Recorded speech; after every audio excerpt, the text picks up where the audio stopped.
Bismillahirrahmanirrahim. Azərbaycanın ikinci böyük şəhəri olan Gəncədə şəhid şəkillərini əks etdirən lövhələrin yığışdırılması haqlı olaraq şəhid ailələrinin narazılığına səbəb olub. Düşünürəm ki, bu narazılığa təkcə şəhid ailələri deyil, bütün Azərbaycan xalqı qoşulmalıdır.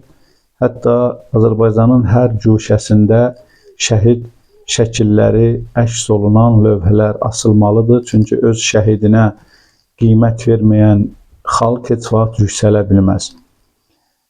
Söhbət 2025-ci ilin sentyabrın 28-dən oktyabrın 8-nə qədər olan arada Gəncədə 3-cü MDB oyunlarının keçirilməsindən gedir. Məlumatça çatdırım ki, birinci Rusiyada, Belarus, sonra Belarusiyada və indi də Azərbaycanda, Gəncə şəhərində MDB oyunları keçirilir. Bu oyunlara Olimpiya oyunları və MDB-də məşhur olan idman oyunları daxil ediləcək. Və Gəncə şəhərində bu məqsədlə böyük idman kompleksinin tikilməsi ilə bağlı məlumatlar yayılıb və eyni zamanda Gəncə şəhərində bu istiqamətdə hazırlıqlar gedir və bu hazırlıqların fonunda şəhidlərin şəkilləri əks olunan lövhələr yığışdırılır. Bununla bağlı əlbəttə ki, sosial şəbəkələrdə video görüntülər yayılıb. Mən həmən video görüntüləri izlədim. Orada bir deməli müəyyən alətlə lövhələr kəsilir və bir maşına, yük maşınına yığılır və oradan elan olunur ki, şəhid ailələrindən xahiş olunur ki, bu lövhələri götürsün. Yəni kimin övladı şəhid olubsa, övladının şəkili əks olunan lövhəni götürsün. Bu əslində Azərbaycan cəmiyyəti üçün və Azərbaycan hakimiyyəti və dövləti üçün çox ciddi bir biabırçılıqdır. Biz dünən 28 may tarixində gördük ki, İlham Əliyev Laçında böyük qürurla, fəxrlə deməli Laçın Beynəlxalq Hava Limanının açılışında iştirak edir. Eyni zamanda orada qalibiyyətdən danışır, erməniləri oradan necə qovmasından danışır, fəxrlə müzəffər Ali Baş Komandan olduğunu dilə gətirir, müzəffər ordudan danışır.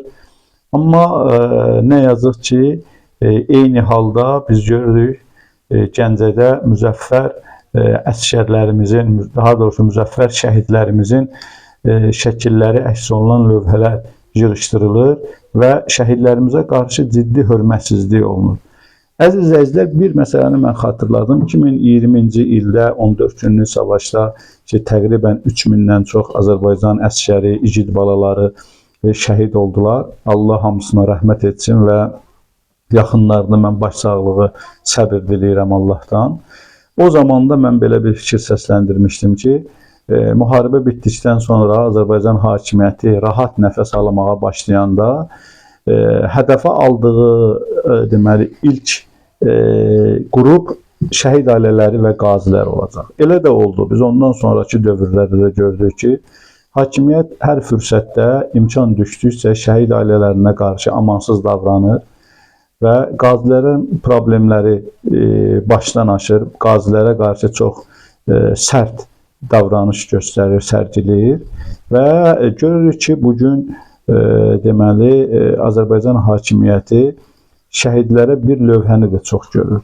Əslində Azərbaycan həqiqətən o zaman gözəl olardı ki, hər bir guşəsi qeyd etdiyim kimi şəhid şəkili ilə bəzədilsin. Şəhidlər Azərbaycana ancaq bəzək gətirə bilərdi, ancaq ucalıq gətirə bilər. Amma bu hakimiyyət, bu harınlamış hakimiyyət, haramla ətini, qanını toplamış hakimiyyət, azğın hakimiyyət, əlbəttə şəhidin anlamı nədir onu başa düşmür, şəhidin qiymətini anlamır. Və şəhidlərə qarşı, şəhid ailələrinə qarşı nə qədər amansız rəftar etdikdə təbii ki, göz qabağındadır.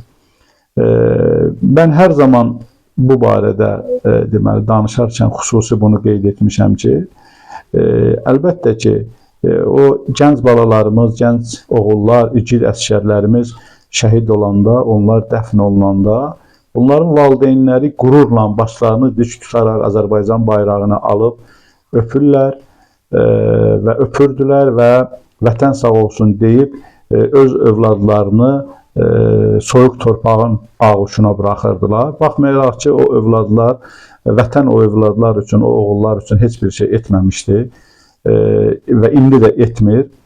O övladların çoxu kasıb ailələrin övladlarıdırlar, min bir əziyyətlə deməli böyüyüblər. Hətta biz o həmən dövrdə şahid olduğumuz ürək ağrıcı məsələlərdən biri də o əsgər balalarımızın, şəhidlərin bəziləri heç əyinlərinə təzə paltar ala bilməmişlər. Yəni, o qədər acınacaqlı bir vəziyyətdə o insanlar şəhid oldular. Təbii ki, Allah rəhmət etsin.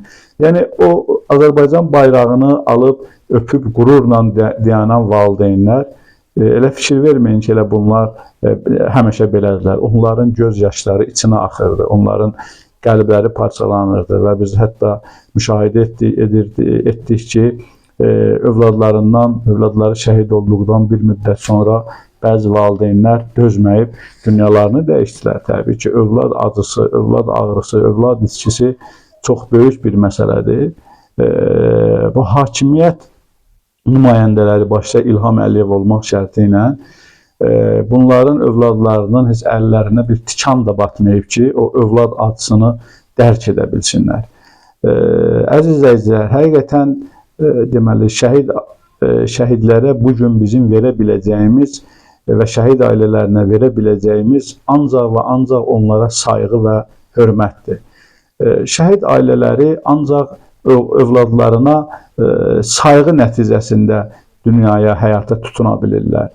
Biz bunları da əllərindən alsaq, təbii ki, Azərbaycan hakimiyyəti dövlət resurslarından istifadə edərək, mən bunu xüsusi qeyd etmək istəyirəm, edərək, bu şəhid ailələrinə acı yaşatmaqla məşğuldurlar və bir lövhəni də çox görürlər. Niyə?